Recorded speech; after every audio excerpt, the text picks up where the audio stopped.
Assalamualaikum warahmatullahi wabarakatuh. Perkenalkan, saya Aini Hasiban Imtiaz, NIM 11724 dari kelompok C.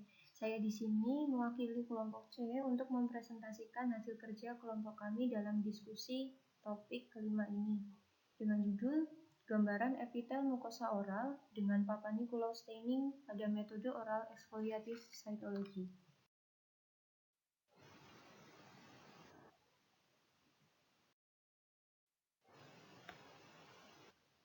Ya, kita tahu mulut merupakan pintu masuk pertama benda-benda asing masuk ke dalam tubuh manusia. Otomatis mulut akan terkena langsung dengan benda asing tersebut. Kesehatan rongga mulut secara tidak langsung akan mempengaruhi kesehatan tubuh seseorang secara keseluruhan dan mempengaruhi kualitas hidup seseorang. Maka dari itu, pemeliharaan kesehatan mulut sangat perlu diupayakan untuk mencegah timbulnya patogen dan meningkatkan kesehatan rongga mulut.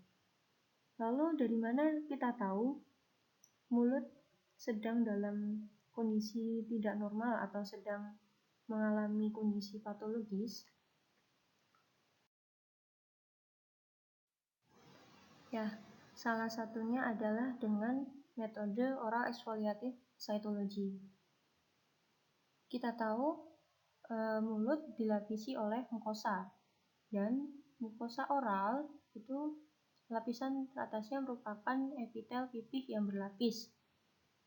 Nah, oral exfoliative cytology ini didasarkan pada prinsip eksfoliasi sel-sel epitel yang terjadi dalam kurun waktu tertentu atau periode turnover. Nah, lalu pewarnaan yang digunakan dalam metode oral exfoliative cytology ini salah satunya adalah teknik pewarnaan Papaniculae staining. Ini yang akan kami bahas dalam presentasi kami kali ini. Jadi, teknik Papaniculae staining merupakan prosedur pewarnaan yang paling umum digunakan dalam pewarnaan sitologi eksfoliatif. Pewarnaan ini terdiri dari pewarnaan nukleus dan sitoplasma. Ingat ya, kita di sini adalah metode cytology, bukan histologi. Jadi nanti gambaran akhir yang akan kita dapat setelah melakukan pemeriksaan dengan sitologi eksfoliatif ini adalah gambaran sel tunggal yang mungkin saja bisa terlihat organel-organel yang ada di dalamnya, bukan gambaran kumpulan sel yang ada di dalam satu unit jaringan. Nah, pewarnaan ini bermanfaat untuk mengetahui diferensiasi sel dari berbagai lapisan. Epitel oral sendiri kita tahu merupakan epitel pipih berlapis yang memiliki 4 lapisan, dari atas yakni stratum corneum, lalu stratum granulosum, stratum spinosum, dan yang paling dasar adalah stratum basal.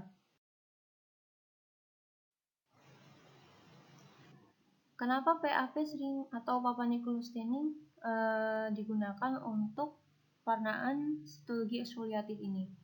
Jadi, Papaniculae staining ini nantinya akan memberikan warna biru pada nukleus sebuah sel karena adanya hematoksilin dan akan memberikan warna oranye atau merah muda ke sel-sel keratin. Kita tahu epitel dalam mukosa oral mayoritas merupakan epitel yang mengalami keratinisasi, baik yang ortokeratinisasi atau parakeratinisasi. Nah, fiksator yang digunakan dalam pewarnaan ini adalah alkohol. Alkohol akan menyebabkan penyusutan sel dengan mengeluarkan cairan intraseluler sehingga akan memberikan detail nukleus yang tajam. Dari sini kita bisa tahu apakah dalam sel tersebut masih terdapat nukleus atau tidak, nukleusnya mengalami pignosis atau tidak. Itu bisa terdeteksi karena sudah dilakukan fiksasi dengan alkohol. Komponen sel normal dalam komponen sel normal kita tahu terdiri dari membran sel, sitoplasma, organel, inti sel, dan badan infusi. Tapi hati-hati, ada juga sel normal yang memang tidak memiliki suatu organel. Contohnya adalah eritrosit yang dalam keadaan normal memang tidak memiliki nukleus.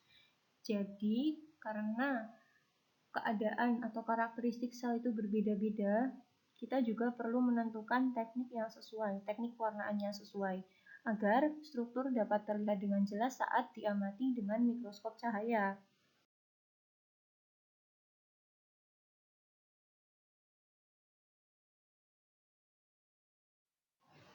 Nah, pewarnaan Papa-Nicolau staining ini tadi sudah disebutkan akan bisa mendeteksi diferensiasi pada lapisan-lapisan epitel mukosa oral.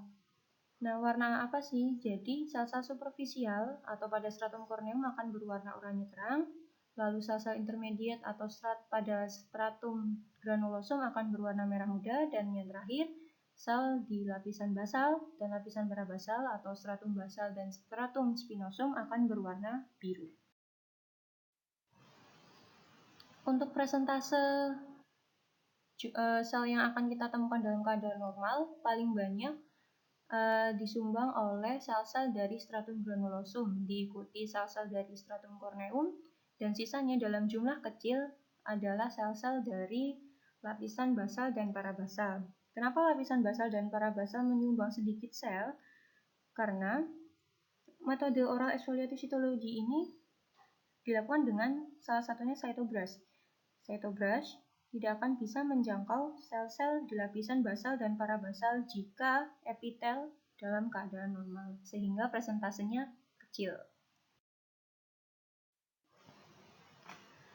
Sitologi eksfoliatif ini didasarkan pada fisiologi epitel, di mana epitel akan mengalami eksfoliasi atau pengelupasan. Tapi ini juga bisa menjadi marker apakah sedang ada kondisi patologis atau tidak. Karena nanti, jika terjadi kondisi patologis, sel-sel bisa kehilangan kekuatan kohesif mereka dan menghasilkan pengelupasan kulit. Jadi nanti pengelupasannya bisa sampai ke lapisan parabasal, lapisan basal yang seharusnya dalam keadaan normal tidak akan ikut terdeteksi atau terdeteksi hanya dalam jumlah kecil.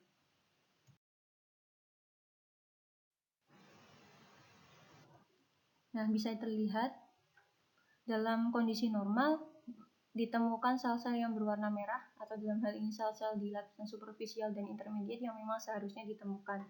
Sementara dalam kondisi patologis, yaitu penderita karsinoma, oral leukoplakia, sel-sel yang ditemukan berwarna kebiruan atau mengindikasikan sel-sel basal dan parabasal berada dalam presentase yang tinggi.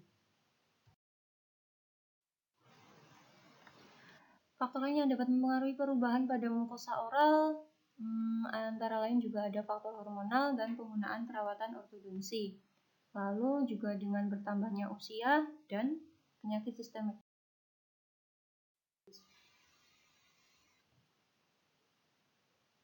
Jadi kesimpulan yang kita dapat, pewarnaan dengan Papa-Nicolau staining akan memberikan warna oranye terang atau merah muda ke sel-sel keratin dengan nukleus terwarnai biru yang terdapat pada epitel mukosa oral. Tiap lapisan sel pada epitel mukosa oral akan memiliki karakteristik yang berbeda-beda saat dilakukan pewarnaan, terutama pada sitoplasma, yakni warna biru pada sel basal, merah muda pada sel intermediate, dan oranye terang pada sel superficial. Dalam keadaan normal, presentase sel terbanyak berasal dari bagian intermediate atau stratum granulosum, diikuti bagian superficial atau stratum corneum, dan yang paling sedikit berasal dari sel-sel parabasal serta basal. Yang terakhir, perubahan gambaran pada epitel mukosa oral dapat terjadi karena faktor fisiologis itu sendiri, faktor patologis, hormonal, pemakaian piranti ortodontik, serta penambahan usia. Ini daftar pustaka yang kami gunakan.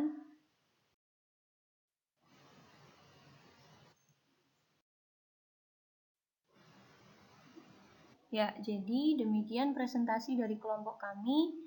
Mohon maaf atas segala kekurangan. Terima kasih atas perhatiannya. Wassalamualaikum warahmatullahi wabarakatuh.